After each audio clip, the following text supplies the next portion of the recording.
5 pulau terbesar di dunia.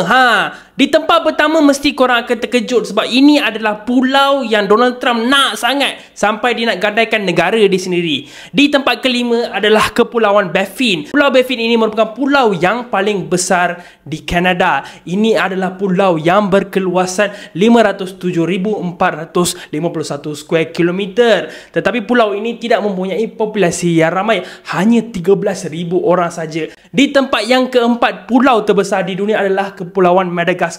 Pulau yang terletak di benua Afrika ini mempunyai saiz sebesar 587,713 square kilometer. Di tempat ketiga, kepulauan yang paling besar di dunia adalah Kepulauan Borneo. Yes, Kepulauan Borneo yang dikongsi oleh Malaysia, Indonesia dan juga Brunei merupakan kepulauan ketiga yang paling besar di dunia. Ianya berukuran 743,330 square kilometer. Di tempat kedua, kepulauan yang paling besar di dunia adalah Kepulauan New Guinea. Ianya dikongsi oleh Indonesia dan juga Papua New Guinea. Ianya mempunyai keluasan saiz sebesar 785,753 square kilometer.